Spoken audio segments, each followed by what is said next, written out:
ನಾವೀಗ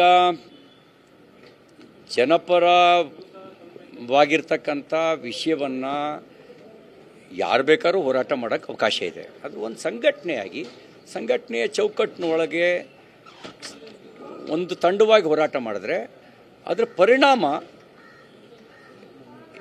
ರಾಜ್ಯದ ಮೇಲೆ ಪ್ರಭಾವ ಬೀರುತ್ತೆ. ಅಷ್ಟೇ ನಾನು ಈ ಸಂದರ್ಭದಲ್ಲಿ ಹೇಳಿಕ್ಕೆ ಬಯಸೋದು.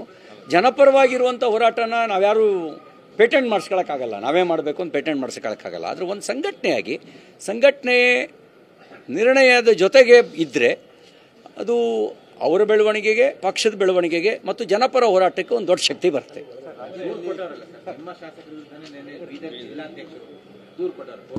ನಾನು ಸಾರ್ವಜನಿಕವಾಗಿ ಅದನ್ನೇನು ಹೇಳಕ್ಕೆ ಬಯಸೋದಿಲ್ಲ. 7ನೇ ತಾರೀಕು ಕೋರ್ ಕಮಿಟಿ ಮೀಟಿಂಗ್ ಇದೆ, ಅಲ್ಲಿ ಚರ್ಚೆ ಮಾಡ್ತೀನಿ.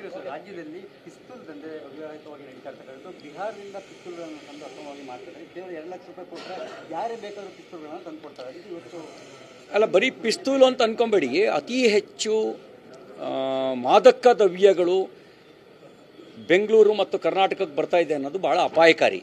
ಆ ಮಾದಕ ದ್ರವ್ಯಗಳು ಒಂದು ಬರಕ್ಕೆ ಶುರು ಆದರೆ ಅದರಿಂದ ಒಂದು ಮಾಫಿಯಾ ಸೃಷ್ಟಿಯಾಗತ್ತೆ.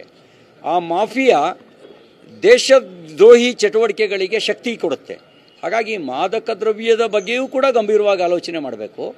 ದೊಡ್ಡ ಪ್ರಮಾಣದಲ್ಲಿ ಮಾದಕ ದ್ರವ್ಯಗಳು ಸರಬರಾಜಾಗ್ತಾ ಇದೆ ಅಂತಕ್ಕಂಥದ್ದು ಸೀರಿಯಸ್ ಆಗಿ ತಗೊಳ್ಬೇಕಾಗಿರುವ ಸಂಗತಿ. ಎಲ್ಲೋ ಇಂಡಿವಿಜುವಲ್ ಆಗಿ ಅಲ್ಲೊಂದು ಇಲ್ಲೊಂದು ಆಗ್ತಿದ್ದು ಈಗ ಸಂಘಟಿತ ರೂಪದಲ್ಲಿ ರಾಜ್ಯದ ಉದ್ದಗಲಕ್ಕೂ ವ್ಯಾಪಿಸ್ತಾ ಇದೆ ಅಂತಕ್ಕಂಥದ್ದು ಬಹಳ ಕಳವಳಕಾರಿಯಾಗಿರೋ ಸಂಗತಿ. ದೆಹಲಿ ಮದುವೆಗೆ ಹೋಗಿದ್ದೆ.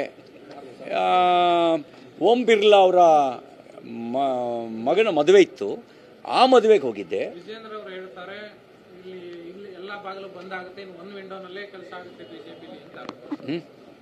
ವಿಜೇಂದ್ರ ಅವರು ಹೇಳಿರುವಂತದ್ದು ಒಂದು ವಿಂಡೋನಲ್ಲೇ ಈಗ ವರ್ಕ್ ಶುರುವಾಗುತ್ತೆ ಬಿಜೆಪಿದು, ಇನ್ನು ಬೇರೆ ಬೇರೆ ಬಾಗಿಲುಗಳು ಇರೋದಿಲ್ಲ ಅಂತ. ನಮಗೆ ನಾನೀಗ ಇಲ್ಲಿಗೆ 38 ವರ್ಷ ಆಯಿತು ರಾಜಕಾರಣಕ್ಕೆ ಬಂದು. ನಾನು BJP ಒಂದೇ ಬಾಗಿಲು, ಯಾವ ಬಾಗಿಲೂ ತಟ್ಟಿಲ್ಲ. BJP ಬಾಗಿಲು ಬಿಟ್ಟು ಹೊರಗಡೆ ಹೋಗಿಲ್ಲ.